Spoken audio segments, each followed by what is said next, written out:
Acompáñenme en un momento de oración.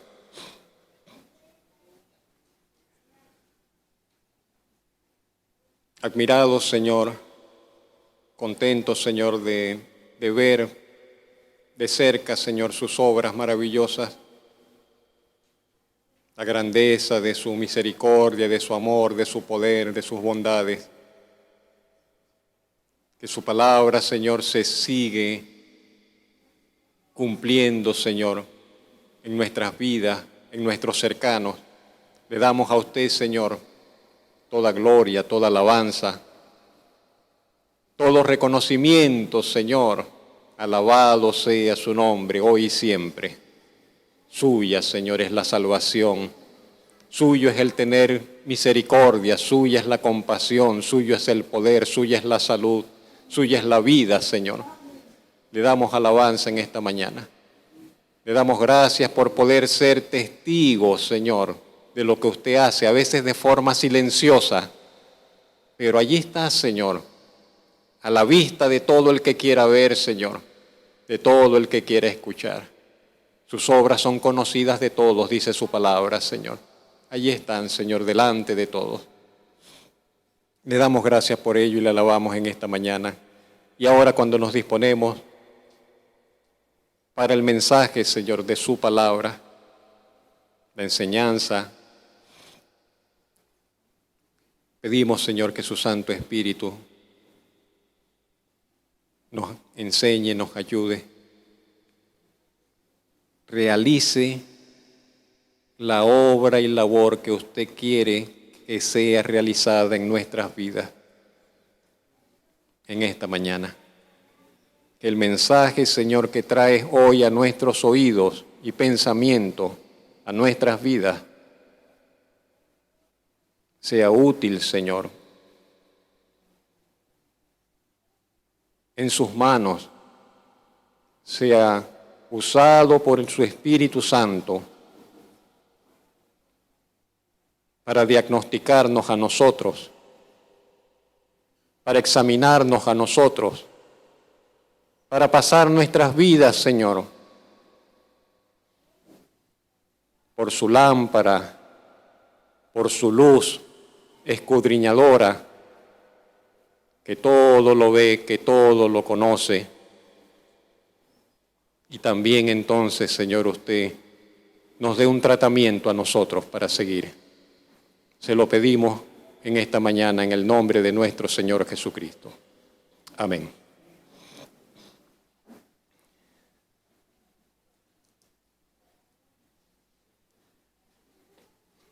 El mensaje, por cierto, y no pensaba en María Alejandra, pero el mensaje se llama diagnóstico, diagnóstico espiritual. Hoy vamos a seguir, ha sido la voluntad de Dios que ese sea la temática, el pensamiento en el cual nos enfoquemos.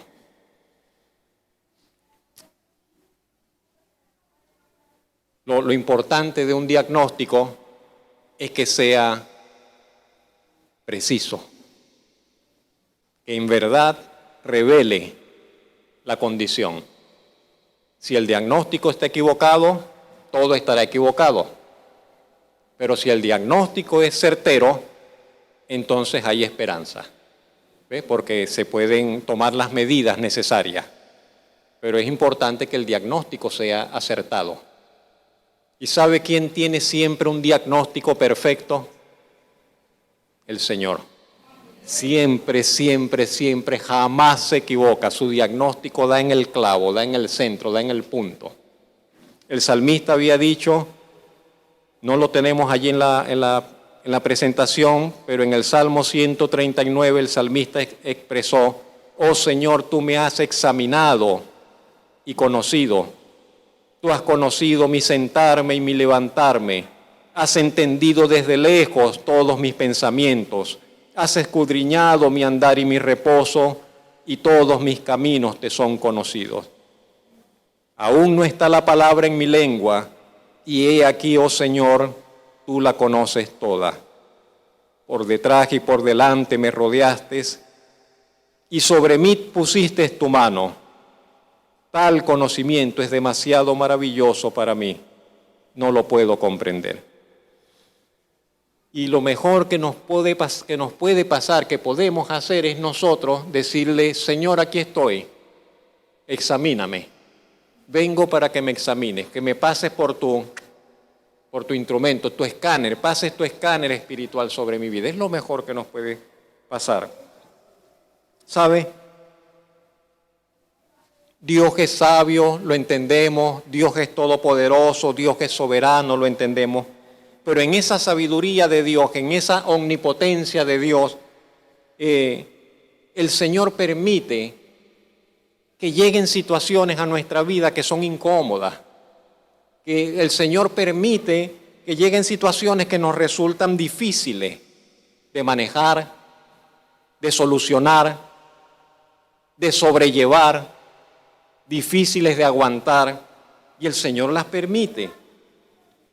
Y por otro lado, por su palabra, por la palabra de Dios, la bendita palabra de Dios, la luminosa palabra de Dios, podemos entender y conocer que cuando Dios permite esas situaciones que nos incomodan, que nos son difíciles o que nos pueden hacer sufrir, Dios permite esas situaciones y esas circunstancias, aunque parezca increíble, para llevarnos a una cercanía mayor para con Él, para que nosotros nos acerquemos más a Él, para que nosotros podamos conocerle más de cerca y más íntimamente. No hay otra razón. Piensen esto por un momento. Las dificultades que Dios permite que lleguen a nuestra vida, Dios las permite para que nos acerquemos más a Él, para que nos impulsen a acercarnos más a Él. Sea una escasez, sea una enfermedad, sea un fracaso, sea un problema, sea una situación que escapa de nuestro control, lo que sea algo que nos intimide, sea algo que nos parezca que nos cortó el camino, la vida, todo lo que Dios permite en ese sentido, que nos es contrario, Dios lo permite para que esa situación nos impulse hacia Él, nos sirva de motivo, de pretexto, de estímulo para acercarnos a Él. Walter Henriksen expresó: una perspectiva correcta, eso creo que está allí, una perspectiva correcta del carácter de Dios y el carácter del hombre nos muestra que todos los males y calamidades que caen sobre el hombre, por cierto, son producto de su propia locura y pecaminosidad. No hay ningún mal en esta tierra, por cierto, que no se pueda achacar al ser humano. Vivimos tan mal por nuestras propias acciones y decisiones. Por consiguiente, todo el bien que sucede al hombre, por otro lado, entonces, es producto de la gracia y misericordia de Dios. Absolutamente todo. De allí que alguien ha dicho: el que jamás reconoce a Dios en esta vida, ese es el único bien que va a experimentar. Porque cuando parta de esta tierra, allá no habrá bien. El único bien que disfrutará es el que disfrutó aquí por la bondad general de Dios para todos. Pero todo el bien que hay sobre esta tierra procede de Dios. La gente que no sabe atribuir todo lo bueno a Dios y lo malo a nuestra pecaminosidad, no comprende el carácter de Dios ni el del hombre. A manera resumida y muy resumida, el carácter de Dios: Dios es bueno, Dios es misericordioso, Dios es compasivo, Dios es justo. A manera muy resumida, el carácter del hombre: el hombre es malo. El hombre es malo, definitivamente. Todavía tenemos la esperanza: no, el ser humano es bueno. No, el ser humano es malo. Está vendido al mal. Lo pueden colocar en las mejores condiciones y se va a corromper. Al hombre le pueden dar la mejor de las condiciones, el mejor ambiente laboral, y se va a corromper. Es cuestión de tiempo. El corazón del hombre, dice la Biblia, está corrompido, es perverso, está vendido al mal. ¿Quién nos librará de esa condición? Solamente Dios, que ha prometido darnos un nuevo corazón una nueva mente, una nueva voluntad. Nuestra vida es un regalo de Dios, la de todos, la de todos. Nuestra vida es un regalo de Dios. La tragedia grave, la gran tragedia, es que no deseemos, que no querramos conocer a ese Dios que nos regaló la vida. Eso es trágico. Todos estamos en esta tierra porque Dios nos regaló la vida. Y entonces que la gente que recibe la vida de Dios no quiera conocer a ese Dios que le da la vida, eso es trágico. Es trágico realmente, ¿ves? Por otro lado, el que toma la iniciativa, nos enseña la palabra de Dios que quien toma la iniciativa es Dios. No es que nosotros decidimos conocerle, no. Es que Él se nos dio a conocer. No fue que nosotros le buscamos, no, fue que Él nos vino a buscar primero. Y porque Él nos vino a buscar, entonces nosotros ahora respondemos a la invitación. Pero Él fue quien vino. Dice el profeta de las Escrituras, uno de los profetas dice, Dios dijo, me di a conocer a gente que no preguntaba por mí. A la gente que no me buscaba, que no preguntaba por mí, a esa gente yo me les manifesté. Y así es como sucede realmente. En algún punto alguien se nos presentó y me dicen, mira, Dios te ama. A mí. Dios tiene un plan para tu vida. Sabes que Jesucristo murió en la cruz por ti para reconciliarte y comienza a llegar la invitación y luego nosotros respondemos. Pero el primer paso lo ha dado Dios siempre y nosotros por misericordia, por la bondad de Él, por la gracia de Él podemos responder. Por eso la salvación, la fe es un don de Dios, dice la Escritura, es un regalo de Dios. No es algo que nosotros nos fabricamos. Y Dios dice, tendré misericordia del que quiera tener misericordia. De eso se trata. No hay un mérito. De allí que entonces la Escritura dice, no es que no, yo fui tan bueno que Dios tuvo que perdonarme. Yo era tan buen hombre, yo era tan buena mujer que Dios tuvo que llamarme. No, todos estábamos descalificados, todos estábamos perdidos, todos pecadores, todos quebrados.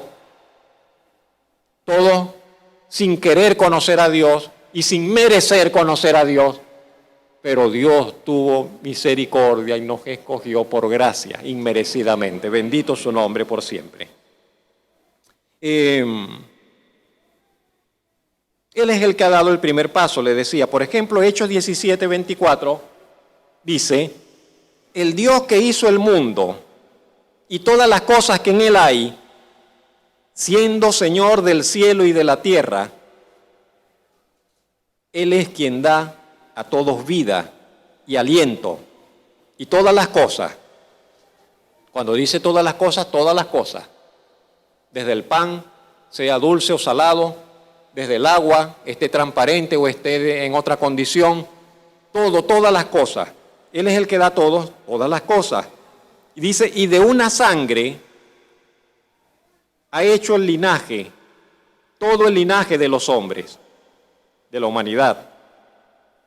Les ha prefijado el orden de los tiempos, les ha prefijado los límites de su habitación, porque cada uno de nosotros tiene los días contados. Venimos a esta tierra con los días contados, no sabemos cuántos, pero nuestros días son limitados. Dios ha fijado los límites de nuestra habitación. Y dice, lo ha hecho así, dice, para que busquen a Dios, aunque ciertamente no está lejos de cada uno de nosotros. Y dice el apóstol Pablo, porque en Él vivimos, y en Él nos movemos, y en Él existimos, en Él somos.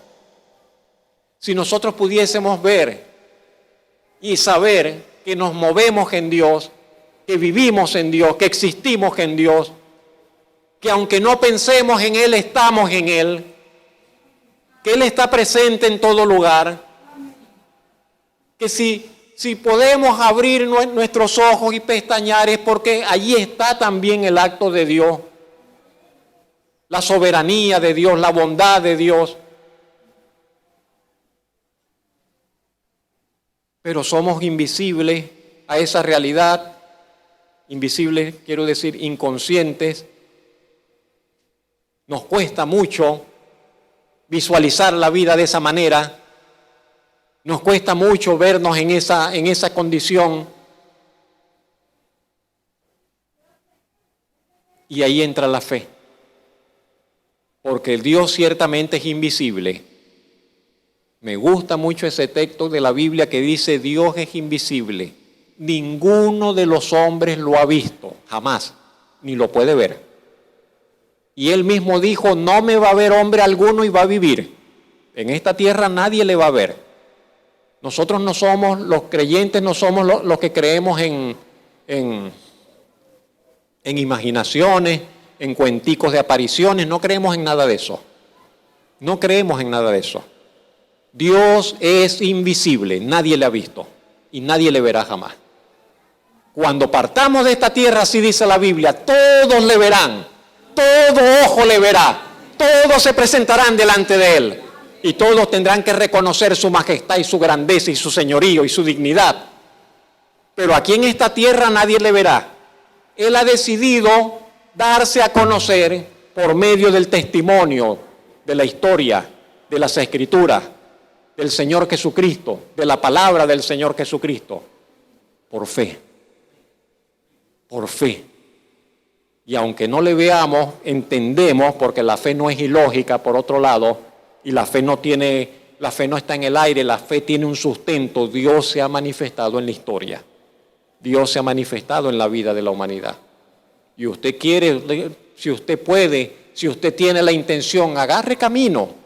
Vaya, viaje, diríjase hasta allá, hasta el Medio Oriente.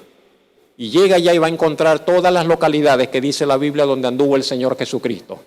Y podrá ver lo que Él vio, y podrá ver el mar de Galilea, y podrá ver Jerusalén, y podrá ver donde lo crucificaron, y podrá ver todo eso, y podrá decir, sí es cierto, todo lo que la Biblia dice, así es. ¿Tiene tiempo? Comience a leer. No lea la Biblia. Comienza a leer los historiadores, todos los historiadores romanos, los historiadores griegos, los historiadores latinos, y va a ver, entonces resulta que lo que ellos dicen sí también corrobora lo que la Biblia dice. Los reyes que dice la Biblia, lo mismo lo dicen los historiadores. Todo lo que la Biblia dice de la historia es lo mismo. Vaya a la arqueología, vaya a los museos, y se encontrará con todo lo que hay en los museos, entonces también respalda lo que la historia bíblica. No estamos en el aire. La fe nuestra no está en el aire. Dios ha hablado, Dios se ha manifestado a lo largo de la historia. El Señor Jesucristo vino, vivió, predicó, enseñó, entregó su vida, murió porque lo asesinaron, lo crucificaron, lo ajusticiaron, como era lo normal en ese tiempo, pero al tercer día, estando con una escolta, la tumba vigilada, el Señor Jesucristo, como había prometido y como Dios había anunciado, resucitó de entre los muertos. El primero que se levantó de entre los muertos, que venció la muerte. Y eso es tan importante, porque eso significa que todo lo que Él dijo era verdad. Si Él no hubiese resucitado, entonces, un buen maestro, interesante, admirable, pero solamente eso. Pero Él dijo que por eso entonces conoceríamos que Él era quien dijo ser, el Hijo de Dios verdadero, el Hijo del Dios bendito, divino, el Señor Jesucristo, Dios mismo manifestado en carne. De manera que porque Él resucitó de entre los muertos, nosotros también entonces podemos y debemos creer y tenemos que esperar que vamos a resucitar porque el Señor venció la muerte. Y así como Él fue levantado, nosotros también habremos de ser levantados, seremos levantados para gloria suya.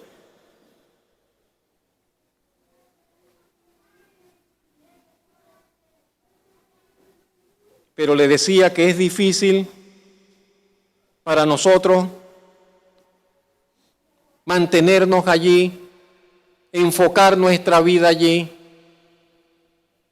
Y muchas veces tendremos entonces que ir, a pesar de que somos creyentes y de que hemos creído, ir ante el Señor para que el Señor nos escanee el alma, el corazón, nos examine y nos diga con qué estamos teniendo problemas. ¿Con qué estoy teniendo problemas?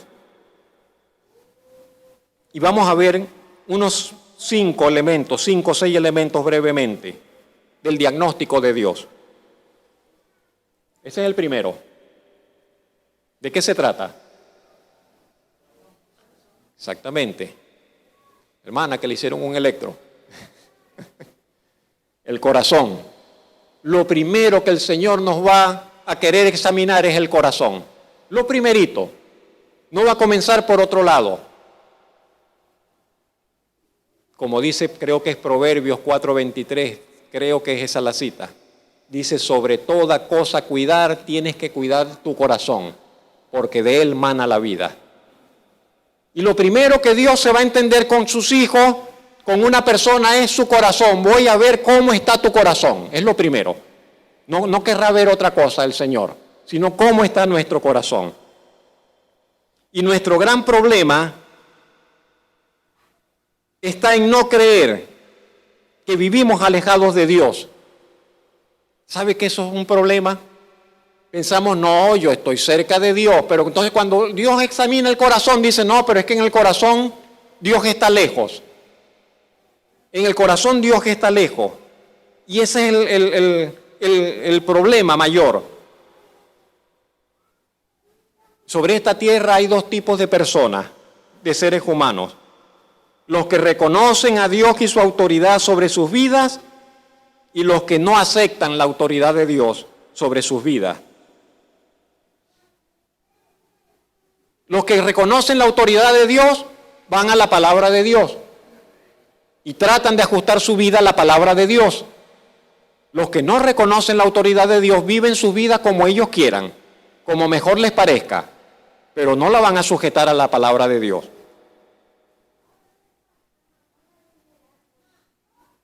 ¿Debe un cristiano confiar en su corazón? La Biblia dice en Jeremías 17:9, engañoso es el corazón, más que todas las cosas. Entonces, mejor es no confiar en el corazón, mejor es confiar en lo que dice la palabra de Dios. Y el corazón le puede decir, pero es que yo la amo. Y la Biblia le dice, no puedes amarla, haces mal en amarla. O al revés, yo lo amo, si es un muchacho, Y la Biblia dice, no puedes amarla.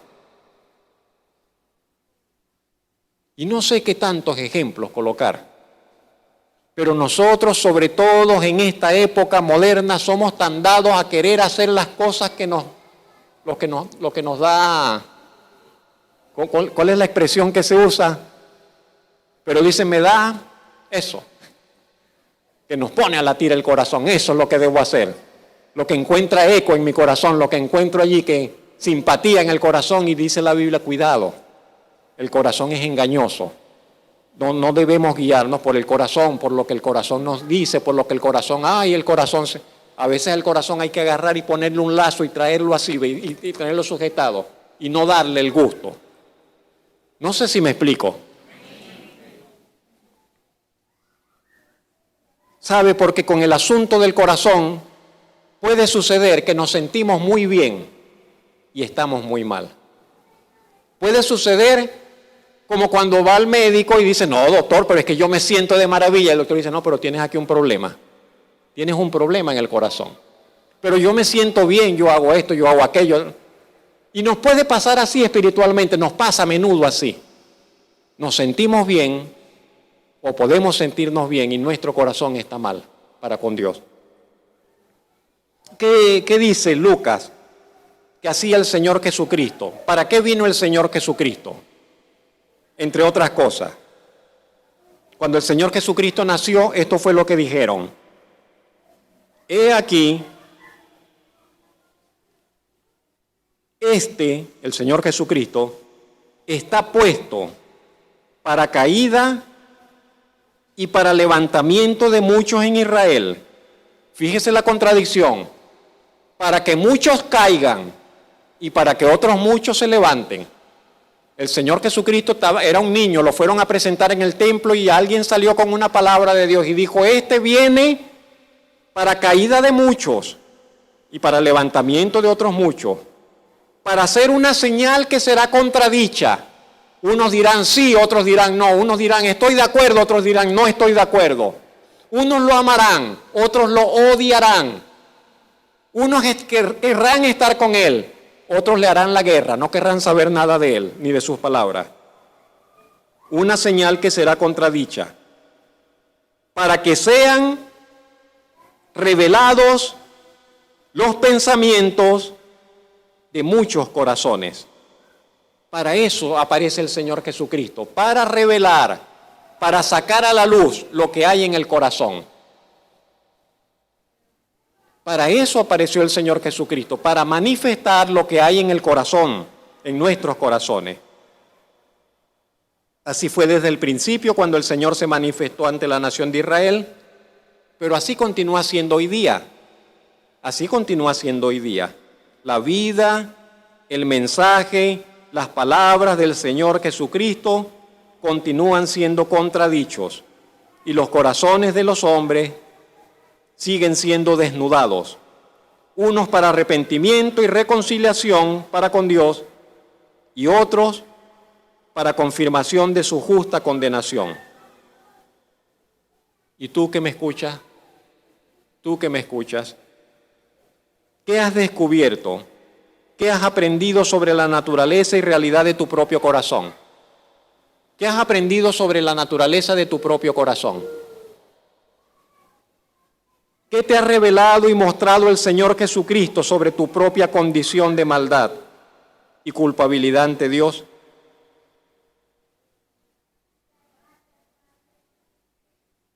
¿Le has dado la razón a lo que afirmó el Señor Jesucristo en relación a tu vivir y tu relación con Dios?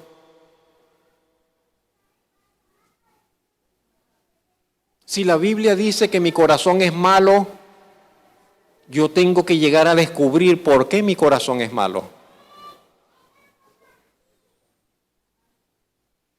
Y en qué forma, en qué aspectos de mi vida diaria se manifiesta esa maldad de mi corazón.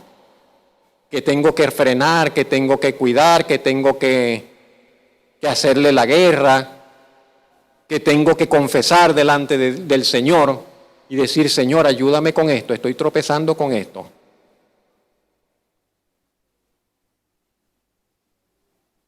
Porque del corazón, dijo el Señor Jesucristo, salen los malos pensamientos, del corazón salen los adulterios, del corazón salen las malicias, del corazón salen los engaños, del corazón salen los asesinatos, del corazón.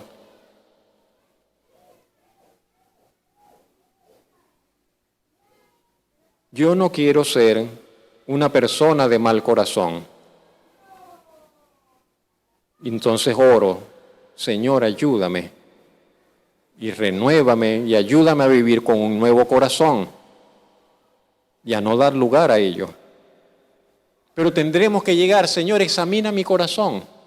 Estoy sintiendo esto, estoy teniendo problemas con esto, Señor, aquí está mi corazón. Y permitir que el Señor lo desnude, que el Señor nos diga qué es lo que sucede. En segundo lugar, ¿qué tenemos?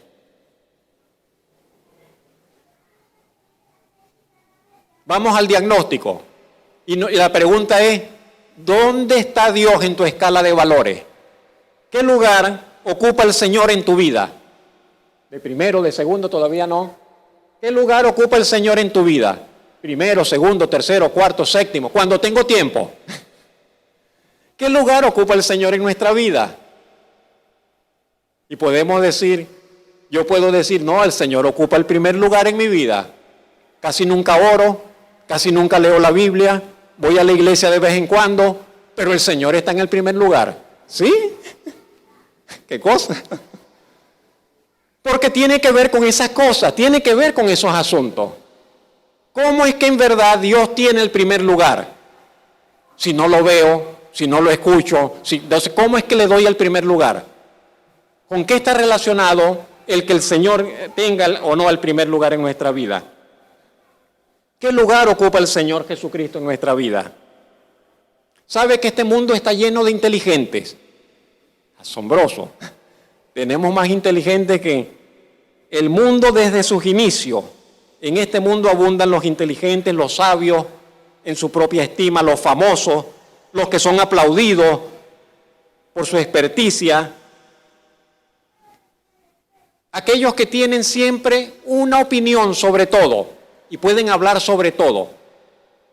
Y sobre todo opinan. Y opinan con autoridad, como el que sabe. Esto es así por esto, por esto y por esto. Y esto es asado por esto y por esto. Y aquello pasó por esto. Y esto va a pasar por esto. Tienen una opinión para todo. Lo lamentable es que en la gran mayoría de los casos se trata de una sabiduría que está dislocada, una sabiduría que está errada, una sabiduría que es ajena a la sabiduría eterna, a la definitiva. Una sabiduría que es temporal, solamente sirve para esta vida, para hacer negocios en esta vida. Una sabiduría que muchas veces está viciada con lo placentero. Es sabio para hacer lo que le gusta, aunque tales placeres sean un insulto a la majestad y el carácter de Dios.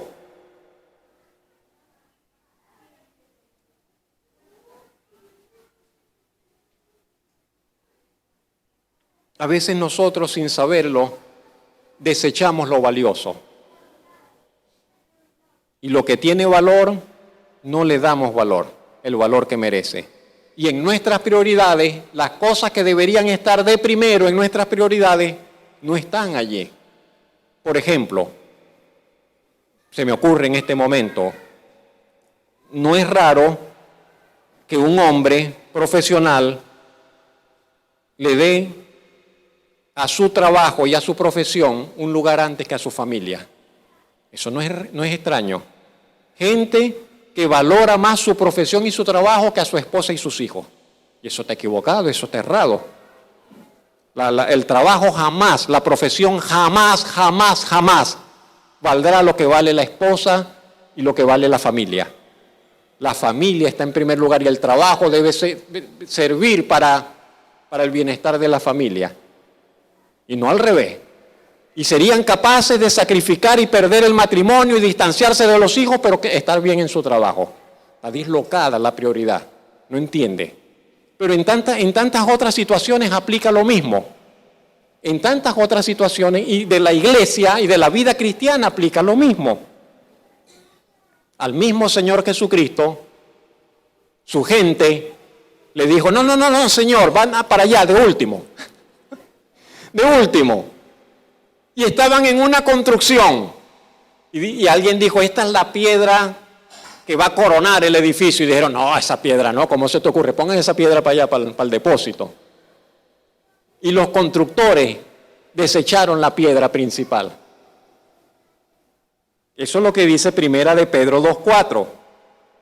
Pedro le dice a la iglesia, porque Pedro no le está hablando a los no cristianos, Pedro le está hablando a los cristianos y le dicen, Pedro, acercándoos a Él, dice, acérquense a Él, al Señor Jesucristo, piedra viva, desechada ciertamente por los hombres, pero para Dios es una piedra, ¿cómo? Escogida y preciosa. La cita bíblica del Antiguo Testamento dice eso, la piedra que los constructores desecharon, Dios la escogió y la ha puesto como piedra principal. Es algo que sucede muy a menudo. Todavía hoy esa es la actitud de los expertos. Afirman que Dios no puede ser como dice su palabra que es. Que el Señor Jesucristo no puede ser quien dijo que era. Que la vida no puede ser como la Biblia dice que es. Que ellos no pueden ser tan ignorantes como Dios dice que son. Porque es que Dios dice que la gente es ignorante. Esa es la realidad. Cuando leemos la Biblia dice el hombre es un necio. Si no puede reconocer a Dios, dice es un ignorante, es un necio. Eso es lo que dice la Biblia. No está disfrazándola. Dice el hombre se han vuelto necios. Se enajenaron mentalmente. Que no puede ser que ellos sean tan ciegos como para no poder ver la verdad. Que rechazar a Dios y negarse a honrarle no puede ser tan grave ni tan malo como Dios mismo dice que es. Y para nosotros eso tiene que ser tan importante, mis hermanos. ¿Es grave rechazar a Dios?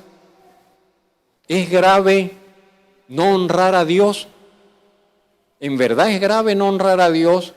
¿En verdad es algo tan delicado? ¿En verdad es algo tan grave no honrar a Dios? No darle el honor que Él merece, en verdad. Porque eso no es como podemos pensar, no sé. Eso no es como robar, o eso no es como matar, o eso no es... Es tan grave no poder honrar, no poder reconocer la majestad de Dios, la grandeza de Dios. Es tan grave eso, no adorar a Dios. Un paréntesis. Sin nada que ver con la hermana que acaba de entrar por allí y se sentó. Pero a veces me preocupo con todos los hermanos que llegan tarde, después del tiempo de adoración y alabanza. Porque es como que decir, bueno, ese tiempo no es tan importante. Yo llego después para la prédica.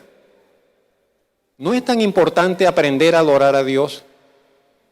¿No es tan importante rendir, tributar alabanza a Dios? Por lo que todo lo que nos dice la Biblia es sumamente importante, aprender a honrar, a alabar, a tributar alabanza a Dios. La misma preocupación tengo para los miércoles. Hoy veo el local lleno. Los miércoles en la reunión de oración vienen muy pocos. ¿No es tan importante la oración? Hay cosas allí que no están las prioridades de lo que realmente importa en la vida cristiana. La gran mayoría de los hijos de Dios no ponen al Señor Jesucristo en el sitial de honor de sus vidas. Se ponen a sí mismos. Y el Señor es el sirviente. El Señor es el que me responde, el Señor es el que me complace, el Señor es el que me trae lo que le pido. El Señor es que yo, Señor, quisiera, Señor, deseo. Y el Señor me concede los deseos. Es el mago. Es el sirviente que viene a traerme lo que yo quiero. Pero no, la cosa es al revés. Él es el Señor. Y nosotros tenemos que ser los sirvientes de Él y responder al deseo de Él y responder a la voluntad de Él. Aprender a vivir de esa forma. Bendito su nombre. Tenemos que aprenderlo. Yo no le digo que esto es fácil, yo no le digo que uno nace aprendido con esto, yo no le digo que uno se convierte al Señor y ya de una vez, no, hay que aprenderlo. Hay que aprenderlo. Vamos a ponerle a esos niños un...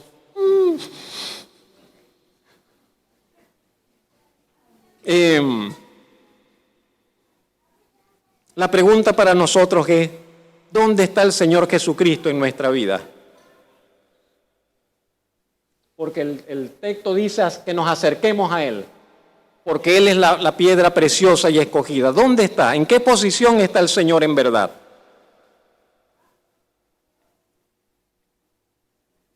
Yo creo que a lo largo de mi vida he estado allí, como que llevándolo, y llevándolo, y llevándolo. Y todavía hoy espero tenerlo en el primer lugar.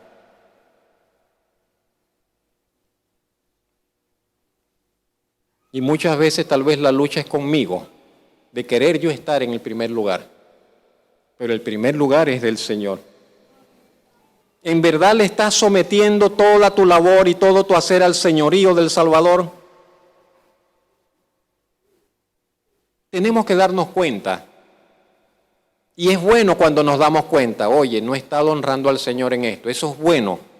Lo malo es que seamos ciegos, que no le demos el lugar y no nos damos cuenta. Pero qué bueno es cuando nosotros podemos reconocer y nos podemos sentir incómodos, o nos podemos sentir mal, o nos podemos sentir con un cargo de conciencia, porque no le estamos dando al Señor el primer lugar. Eso es buenísimo, porque implica que el Espíritu Santo nos está sensibilizando el corazón y la conciencia para que cambiemos, para que oremos diferente, para que hagamos algo para con el Señor, para que tomemos algunas decisiones. En tercer lugar, esa imagen tal vez no. Los tecnológicos, hasta los niños ahora saben qué hacer con eso. Uno a veces no sabe cómo hago esto y llega el bebé en el celular y pam, y que tienen una facilidad. ¿Qué hacemos? La pregunta es, del tercer punto, ¿te estás acercando a Dios? Esa es la parte de este diagnóstico, la tercera. ¿Qué estás haciendo, hermano? ¿Le estás dando más? ¿Le estás ampliando el zoom? ¿Te estás acercando a Dios?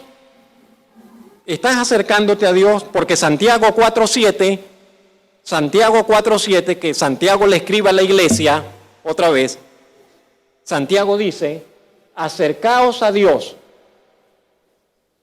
y Él se acercará a vosotros. Eso dice Santiago, dice, acérquense a Dios y Él se va a acercar a ustedes. Pero ya yo soy cristiano, pero ya yo me bauticé, pero yo estoy yendo a la iglesia, no importa, acércate a Dios. Tienes que acercarte a Dios.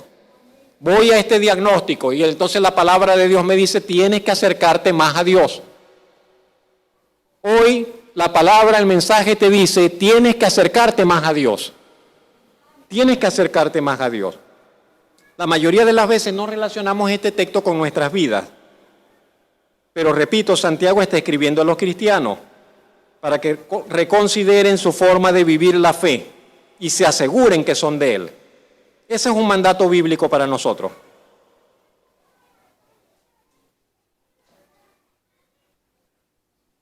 Pero Dios no está conmigo, pero no dijimos al principio que en Él nos vivimos, nos movemos y somos, y cómo es que Él se va a acercar más a nosotros. Y es que hay una manera especial en que Dios se acerca a los que se acercan a Él. Hay una manera especial en que el Señor manifiesta su poder, su amor, su presencia, su cercanía a los que le honran, a los que le buscan, a los que se acercan a Él.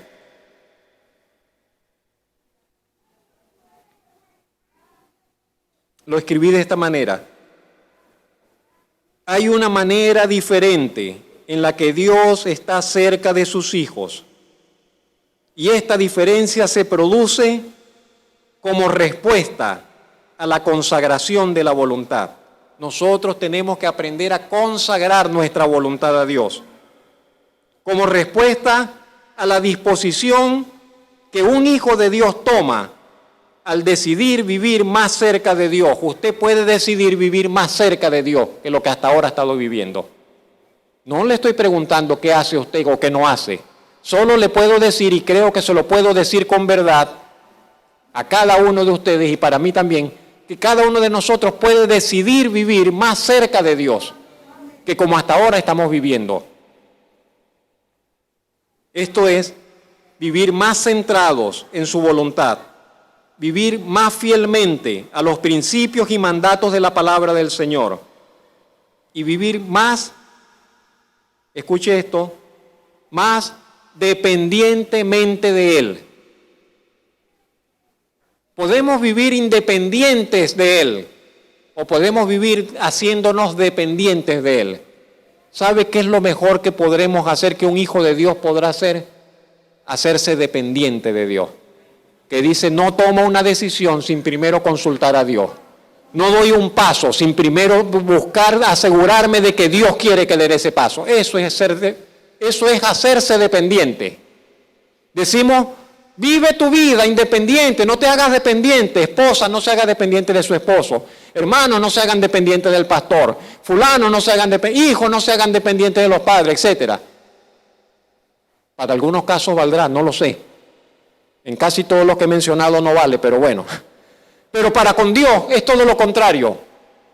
Nos conviene y nuestro bien está en que nos hagamos dependientes de Dios. Que no hago nada sin que Dios me dé el aval, sin asegurarme de que el Señor va a estar conmigo. Como dijo Moisés. Recuerda que Dios le dijo a Moisés, anda, yo me quedo aquí, pero anda tú. Y Moisés le dijo al Señor, Señor, si tu presencia no va conmigo, no quiero ir. Que así nosotros nos hagamos dependientes de Él. ¿Cómo? ¿Cómo me hago dependiente de Dios? Y yo escribí y le digo, por medio de más oración, por medio de estar más cerca e integrado a su familia, a la familia de Dios, a la iglesia de Dios. Por ejemplo, la palabra la mencionaremos más adelante, hoy no, en este punto no. Acercarnos a Dios, sí, y no bajar la guardia. Cuando yo me descuido, me voy alejando y me voy alejando, y las olas me van alejando, y las ocupaciones me van alejando, y los problemas me van alejando, y los entretenimientos, que también hay que tener lugar para un entretenimiento, me van alejando. Y entonces tengo que volver, voy a acercarme. Y me estaba alejando y vengo otra vez, voy a acercarme. Y me estoy descuidando en la oración, voy a retomar la oración. Y tengo días que casi no leo la palabra, voy a retomar la lectura de la palabra. Y me estoy descuidando con el congregarme, voy a retomar. Tenemos que dar decisiones y volver, y será así, y otra vez, sí, toda la vida será así. Toda la vida será así. En volver a ese acercamiento, volver a ese acercamiento, volver a ese acercamiento. Esa es la voluntad de Dios para con nosotros. ¿Te acercas a Dios cada día? Te pregunto, ¿cómo lo haces? ¿Qué haces cuando descubres que te has alejado de Dios? ¿Qué hace usted cuando descubre que se ha alejado de Dios? ¿Cómo está su lectura bíblica en el día a día? ¿Cómo está la oración? ¿Cómo está su fidelidad a las reuniones de la iglesia? ¿Dicen sus acciones que usted vive acercándose a Dios? Punto número 4. Diagnóstico. Punto 4. Dice, esto es importante, le dice el doctor. Venimos, entonces ahora le dice, esto es importante, no se vaya a olvidar de esto. ¿Qué será lo importante? Primera de Juan, capítulo 2, 24 al 25. Juan dice, lo que habéis oído desde el principio, permanezca en vosotros. Si lo que habéis oído desde el principio permanece en vosotros, también vosotros permaneceréis en el Hijo y en el Padre. Y esta es la promesa que Él nos hizo, la vida eterna. Fíjese lo que dice Juan, lo que ustedes han oído, no dejen que se vaya, permanezcan en eso. Si ustedes permanecen, dice, también permanecerán en el Hijo y en el Padre. ¿Qué dice la palabra de Dios? Por ejemplo, muchos son llamados, pocos escogidos. Muchos son los que comienzan y otros abandonan, y los que abandonan. Muchos son los que se acercan. Muchos son incluso los que bajan a las aguas del bautismo y son bautizados. Y conozco un hermano que casi lo bautizaron 3 veces. Pero bueno. Entonces muchos son los que van, comienzan, se bautizan, están y de repente se olvidan. Se olvidan de lo que oyeron al principio. Se olvidan de lo que han escuchado de la palabra de Dios. Se olvidan de la fe que una vez profesaron. Lo importante no es haber hecho una decisión por Cristo un día. Lo importante no es que un día yo me bauticé. No. Lo importante es que usted permanezca en lo que ha creído. Eso es lo que dice allí, lo que está en amarillo. Lo importante es que usted permanezca. Porque si no permanece, aunque haya hecho la oración de fe, aunque lo hayan bautizado, aunque haya sido miembro de la iglesia, está desechado, está perdido. El que permanezca. Si vosotros permanecéis, entonces dice, permanecerán en el Hijo y en el Padre. Y a fin de cuentas, dice, esa es la promesa. ¿Sabe cuál es la única certeza de que somos suyos, de que le pertenecemos a Dios? ¿Sabe cuál es la única seguridad que tenemos de que le pertenecemos?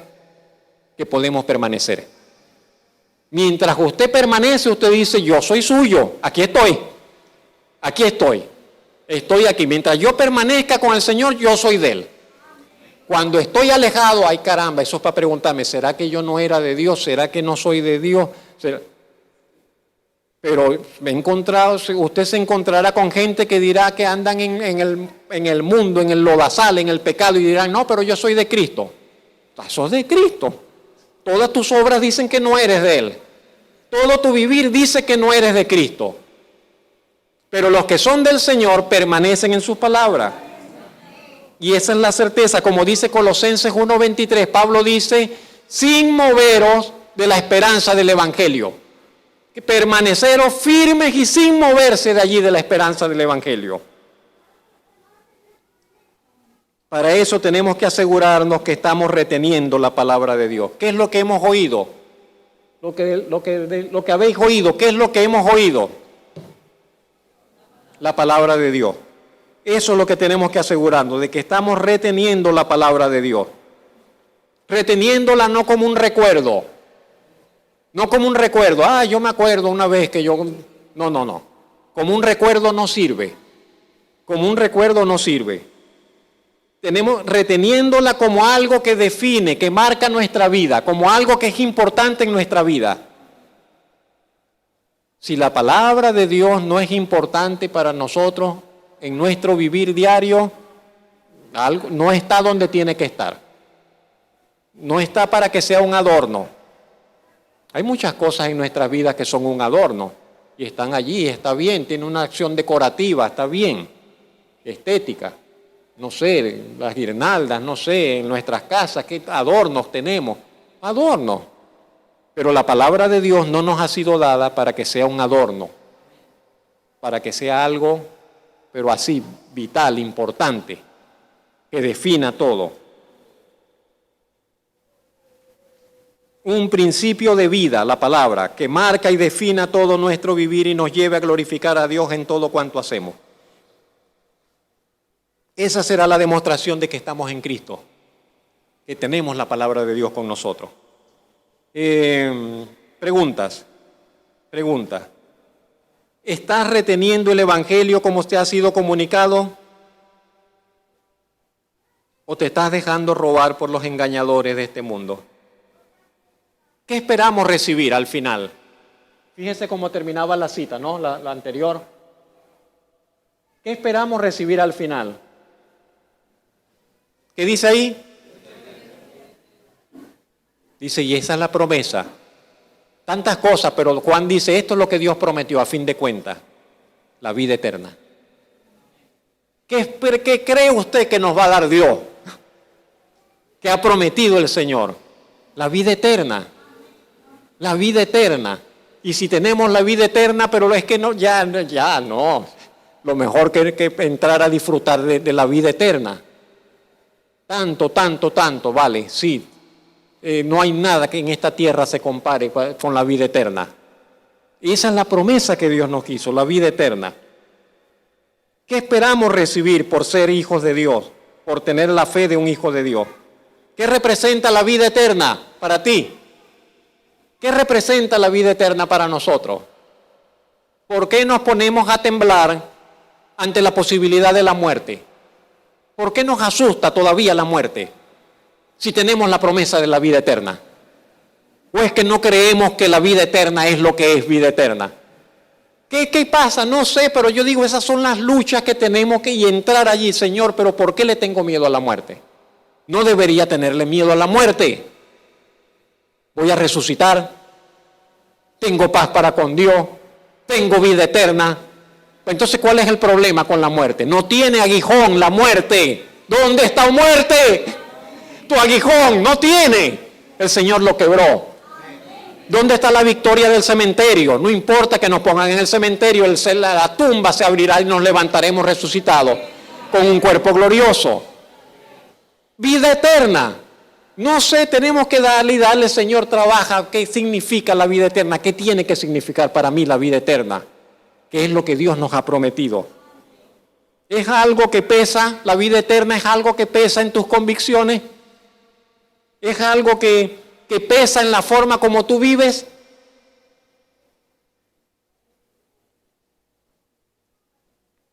Punto número 5, penúltimo. ¿Qué hay? No hallaba una imagen, esas no me gustan tanto, pero bueno, allí está. Allí está el corazón, se abre, ¿y qué va a meter en ese corazón? El mensaje de la palabra de Dios. ¿Ves? ¿Y por qué en el corazón? ¿Qué hay en el corazón? ¿Qué se hace con el corazón? Con el corazón amamos. Entonces, ¿cómo amamos al Salvador? Porque de eso es que vamos a hablar en este punto. ¿Cómo amamos al Salvador? ¿Amas al Señor que dice que es tu Salvador? ¿En verdad lo amas? Te pregunto, ¿En verdad tú amas al Señor? ¿En verdad tú amas a tu Salvador? ¿Amas al Señor? Yo encuentro que no lo amo como Él merece ser amado. Yo encuentro que no me satisface la forma como yo amo al Señor. Que el Señor merece que le ame más. Y me siento escaso, me siento mezquino, me siento pobre, que mi amor por el Señor es pobre. Juan capítulo 14, dice la cita bíblica. Amar al Señor, mire lo que dice Juan, lo que dijo el Señor Jesucristo, porque lo dijo el mismo Señor Jesucristo. Él dijo, el que tiene mis mandamientos y los guarda, es decir, los cumple, los vive. El que tiene mis mandamientos y los cumple, ese es el que me ama. Oh, ya eso, pero eso ya de una vez, pero hace así, ¡ra! Eso de una vez marca una división, pero porque entonces, yo pensaba que era el que sentía cosquillitas en el corazón. El que decía, mi pasión.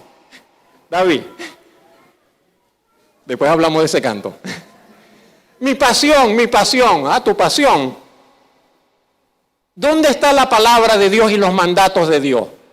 Porque el Señor Jesucristo dijo, el que tiene mis mandamientos y los cumple, ese es el que me ama. No el que siente cosquillitas en el corazón, no el que dice mi pasión, no el que llora, me emociono. No, el que tiene mi palabra y los cumple, el que tiene mis mandamientos y los cumple, ese es el que me ama. Y el que me ama será amado por mi Padre. ¡Qué maravilla! Eso es hermoso y grande, porque dice, el que me ama, el que ama al Señor Jesucristo será amado por el Padre. Y yo le amaré y me manifestaré a Él. El que me ama, repite, mi palabra guardará, mi Padre le amará, vendremos a Él, haremos morada con Él. El que no me ama, no guarda mis palabras.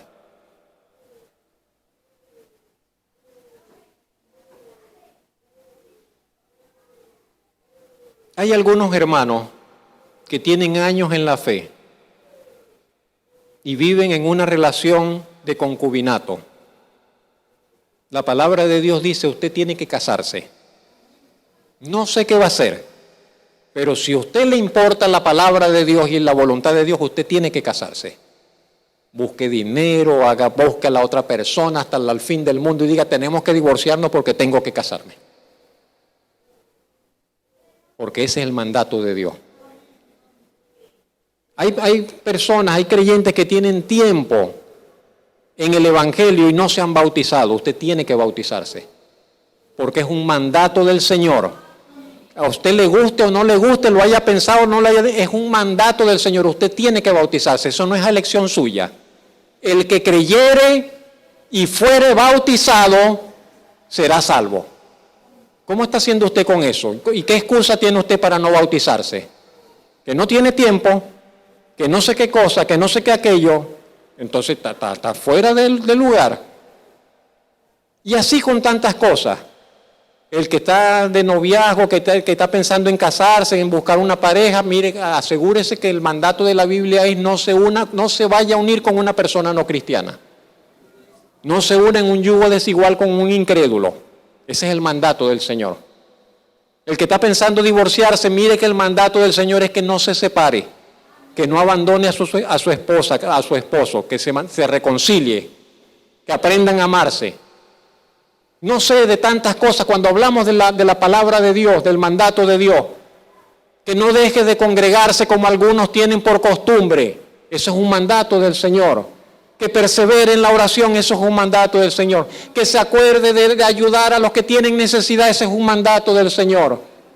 Y tantos, tantos y tantos y tantos y tantos. ¿Amas al Señor?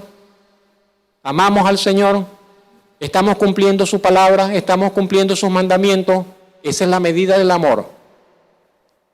Bueno, yo lo amo poquito. Y bueno, si es verdad. Tú dices, bueno, yo cumplo algunos mandamientos, no todos. Pídale al Señor y aprenda a amarle más. Y procure, entonces usted dice, voy a procurar vivir más cerca, de cumplir más los mandatos del Señor. Y en la medida que usted comienza a cumplir los mandatos del Señor, su amor por Dios crecerá. Porque sabe que también eso sucede. Si usted dice, no, yo voy a esperar a sentir amor para obedecer, no, es al revés. Usted comienza a obedecer la palabra de Dios y en esa medida que usted se acerca a la palabra de Dios, usted va descubriendo y va aprendiendo a amar la palabra de Dios y amar al Señor. De esa forma es que sucede. Mientras más aprendemos a amar la palabra de Dios, en esa misma medida aprendemos a amar más a nuestro Señor y Salvador y al Padre que le envió para tomarnos por hijos. Por eso es tan importante, tan imprescindible que procuremos con disciplinada intención apegar nuestro pensamiento, apegar nuestro corazón a la voluntad de la palabra de Dios.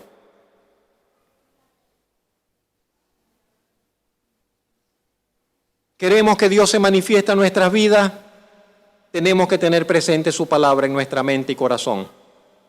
Queremos sentir y ver el respaldo y la bendición de Dios sobre nuestras vidas, tenemos que aprender a guardar entonces la palabra de Dios, cumplir sus mandamientos y sus ordenanzas, honrar a Dios al honrar su palabra y sus preceptos. Si un cristiano no guarda la palabra de Dios, tampoco ama a Dios. Eso lo dijo y lo enseñó el Señor Jesucristo. En la medida en que guardamos con fidelidad la palabra de Dios, en esa medida también nos sentiremos y nos reconoceremos amados, acompañados de Dios, de una forma especial. Punto número 6 y final. ¿Qué hay? Allí está la imagen.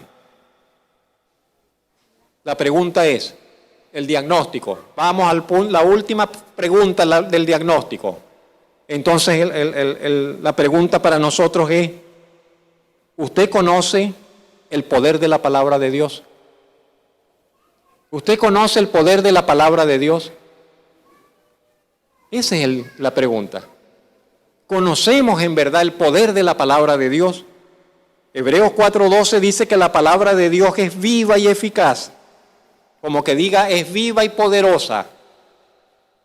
Hechos 20:32, el apóstol Pablo dice, hermanos, los encomiendo a Dios y a la palabra de su gracia, que tiene poder para sobreedificaros y darles herencia con todos los santificados. La palabra de Dios tiene poder. En verdad la palabra de Dios tiene poder. El cielo y la tierra dejarán de existir, pero la palabra del Señor, del Dios nuestro, jamás pasará. Así lo dijo Él, quien nunca miente. Y podríamos decir tantas cosas acerca de la palabra de Dios, pero solamente quiero que recordemos hoy que la palabra de Dios es poderosa como nada en toda la creación. Que la palabra de Dios no es letra muerta, no es letra muerta intrascendente, es palabra viva, es eficaz, es poderosa, tiene un poder inherente en ella. Pues ella misma, la palabra misma, está ligada a Dios mismo, y Dios no es Dios de papel, Dios es Dios real, todopoderoso. La palabra de Él está inseparablemente ligada a Él, el eterno Rey, Señor, Dios todopoderoso. No es un articulado de claves mágicas, la Biblia. No es que porque cuando yo hablo la palabra desato el poder y no sé qué cosa. No es así. No es un poder metafísico. No dejó de asombrarme, pues, hasta que grandes personas conocidas en el mundo cristiano llegaron a decir no, porque es lo mismo, así como los hinduistas, aquellos que el poder de la palabra, el poder de la declaración. No es el poder de la declaración. No es el poder de la confesión, no. Es la palabra de Dios que es viva y eficaz. Y aunque yo no lo diga, pero yo la creo en mi corazón. Ella es poderosa para hacer los cambios en mi vida. Y para que el poder de Dios obre en mi vida y a favor de mí. La palabra de Dios es la materia prima que usa el Espíritu Santo para que el poder de Dios se manifieste sobre nuestras vidas en conformidad con la voluntad de Dios. Siempre será en conformidad con la voluntad de Dios. Hay cambios que tienen que ser obrados en nuestra mente y corazón. ¿Cómo van a ser obrados esos cambios? Únicamente a través de la palabra de Dios, del tiempo que pasemos pensando en la palabra de Dios, reflexionando en la palabra de Dios, orando de acuerdo con la palabra de Dios, mirándonos en el espejo de la palabra de Dios.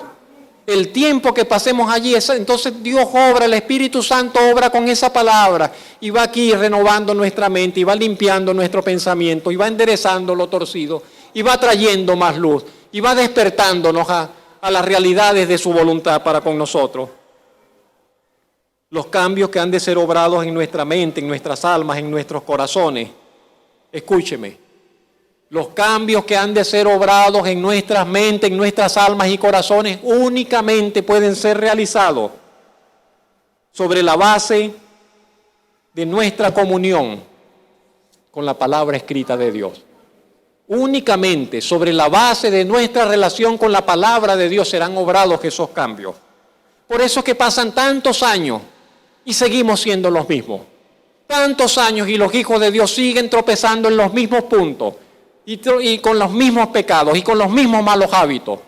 ¿Por qué? Por falta de adentrarnos allí con la palabra de Dios, de comunión con la palabra de Dios. De allí que sea tan importante que nos acerquemos cada día en mente y corazón a la bendita palabra de Dios. Solamente ella tiene poder para sobreedificarnos, como dice el texto bíblico, y darnos herencia con los santificados para gloria y alabanza de Dios. Una pregunta: ¿cuánto tiempo pasa usted con la palabra de Dios durante la semana? ¿Cuánto tiempo pasa con la televisión? ¿Cuánto tiempo pasa en internet? ¿Cuánto tiempo pasa con la palabra de Dios?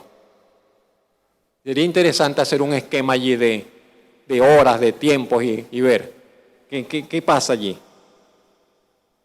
¿Cómo puedo yo aprender a amar la palabra de Dios? ¿Cómo creemos? Pasando tiempo con ella. Usted pase tiempo y enamórese de la palabra de Dios. Pase tiempo y descubra, quítele el polvo y descubra las maravillas que hay allí. ¿Sabe por qué a veces caemos y recaemos en nuestros pecados? Por descuidar nuestra comunión con la palabra de Dios. ¿Sabe que lo que necesitamos nosotros es llenar nuestra mente y pensamiento con la palabra de Dios? ¿Sabe que la única manera de enfrentar nuestras luchas como hijos de Dios es que lo hagamos por medio de la palabra de Dios? Es por medio de la palabra de Dios. No es de nuestro carácter, no es de nuestra fuerza de voluntad, sino es por la palabra de Dios. ¿Puede usted cerrar sus ojos un minuto?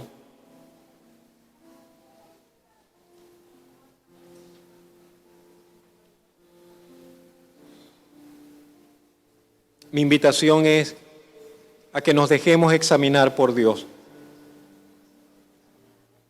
Que cada uno de nosotros se deje examinar por Dios, por su Señor, por su Espíritu Santo,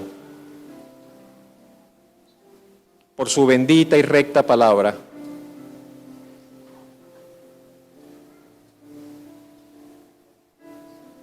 Quizás temamos salir con un diagnóstico que diga que tenemos problemas espirituales.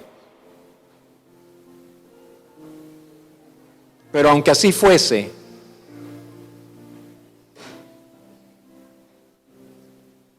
ese diagnóstico no es más que una invitación a que nos decidamos con valentía, con humildad, nos decidamos a presentarnos ante su presencia y nos dejemos examinar a ocultar por Él. Y si eso hacemos, Él también obrará entonces con su poder y te transformará y te sanará el corazón. Sanará nuestras vidas.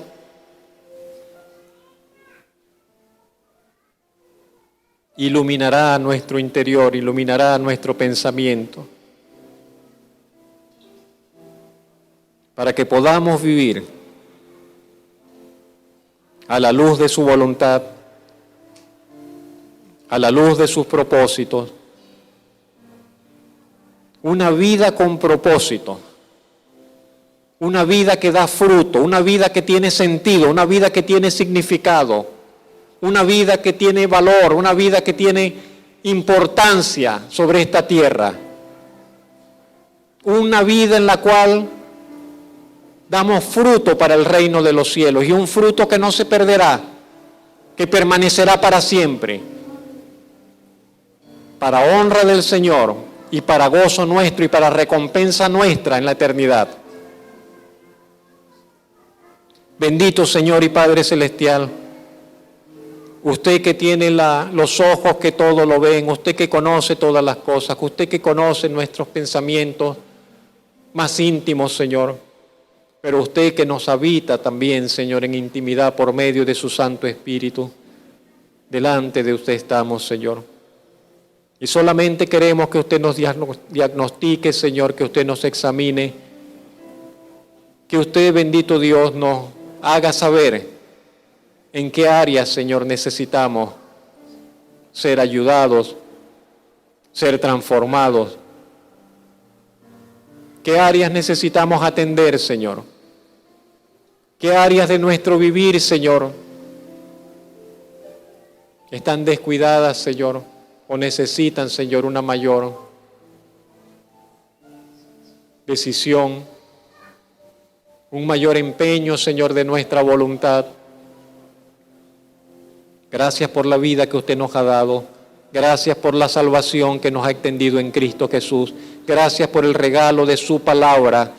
Allí está nuestra medicina, allí está lo que necesitamos.